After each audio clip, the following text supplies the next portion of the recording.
सोनभद्र में मारकुंडी क्षेत्र के खदान में हादसा। ब्लास्टिंग के लिए ड्रिल करने के दौरान दर का पहाड़, मलबे में कुछ मजदूर दबे, खदान में एक शव मिला।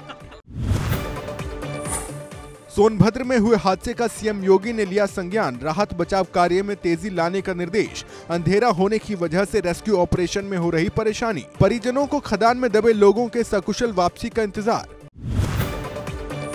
उत्तराखंड के लक्सर में अवैध मजार पर चला बुलडोजर, ग्राम समाज की जमीन पर किया गया था अवैध निर्माण। कार्रवाई के दौरान एसडीएम और भारी पुलिस बल रहा मौजूद, अवैध कब्जे को कराया गया मुक्त। जम्मू कश्मीर के उधमपुर में ड्रग तस्कर माखन दीन के घर पर चला बुलडोजर, सरकारी जमीन पर किया गया था निर्माण। नेशनल हाईवे पर बनाई थी करोड़ों की कमर्शियल और रेजिडेंशियल प्रॉपर्टी। महाराष्ट्र के अमरावती में बीजेपी सांसद अनिल बोंडे का बड़ा दावा, कई किन्नरों का जबरन किया गया धर्म परिवर्तन। अमरावती में 3 किन्नरों ने अपनाया इस्लाम, करीब 10 से 15 लोगों का हो चुका है धर्म परिवर्तन। महाराष्ट्र के नासिक में तेंदुए के हमले से मची अफरा तफरी, तेंदुए को पकड़ने की कोशिश में वन विभाग के 2 कर्मचारी समेत 9 लोग घायल। 5 घंटे की मेहनत के बाद तेंदुए को पकड़ने में मिली सफलता। पुणे में बाइक से जा रहे किसान पर तेंदुए ने किया हमला, बाइक सवार हुआ हादसे का शिकार। खाद की बोरी लेकर जा रहा किसान हुआ घायल, घटना सीसीटीवी कैमरे में कैद, इलाके में दहशत।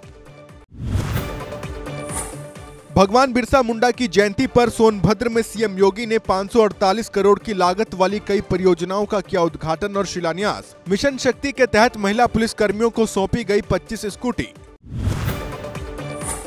यूपी के श्रावस्ती में 30 बच्चों ने मूंगफली समझकर खाया जहरीला जंगली बीज, सभी बच्चों की तबीयत बिगड़ी, 10 बच्चों की अभी भी हालत गंभीर। जिला अस्पताल में डॉक्टरों की निगरानी में चल रहा है इलाज। मुजफ्फरपुर में घर में आग लगने से एक ही परिवार के 5 लोगों की मौत, करीब 7 लोग गंभीर रूप से घायल। शॉर्ट सर्किट से घर में लगी आग, लोगों को संभलने तक का मौका नहीं मिला, घायलों का जारी है इलाज। पश्चिम बंगाल के कोलकाता में इलेक्ट्रॉनिक्स की दुकान में लगी भीषण आग, तेजी से भीड़भाड़ वाले इलाके की तरफ बढ़ी आग। फायर ब्रिगेड की करीब 20 गाड़ियों ने मौके पर पहुंचकर आग पर पाया काबू। दिल्ली कार ब्लास्ट मामले में एनआईए ने पश्चिम बंगाल के कोलकाता से डॉक्टर जानिसार आलम उर्फ जिगर को किया गिरफ्तार। जानिसार आलम ने 2024 में अल फलाह यूनिवर्सिटी से पास की थी एमबीबीएस। एमडी के लिए चंडीगढ़ गया था जानिसार आलम, इसी महीने आया था घर।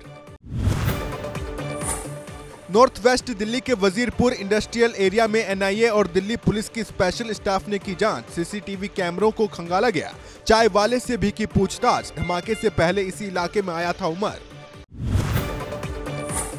डीआरडीओ ने तैयार किया खास तरह का man portable autonomous under water vehicle. Mine counter measure mission के लिए व्हीकल को किया गया है तैयार, माइन जैसी चीजों का रियल टाइम पता लगाने और खत्म करने में सक्षम। इंडियन नेवी 25 नवंबर को दिल्ली में करेगी स्वावलंबन 2025 का आयोजन। इनोवेटर्स, स्टार्टअप्स, इंडस्ट्री और आर्म्ड फोर्सेस आएंगे साथ। नेवी की आत्मनिर्भरता पर दिया जाएगा जोर, विकसित भारत की ओर बढ़ेगा कदम। गुजरात के नर्मदा में पीएम मोदी जनजातीय गौरव दिवस कार्यक्रम में हुए शामिल। भगवान बिरसा मुंडा की जयंती के मौके पर 14 आदिवासी जिलों के लिए 250 बसों को दिखाई हरी झंडी। आदिवासी इलाकों में कनेक्टिविटी होगी बेहतर। चुनाव के नतीजों के बाद लालू यादव की बेटी रोहिणी आचार्य का बड़ा फैसला, राजनीति छोड़ने का किया ऐलान, परिवार से भी तोड़ा नाता, कहा सारा दोष अपने ऊपर ले रही हूं। संजय यादव और रमीज ने यही करने को कहा था।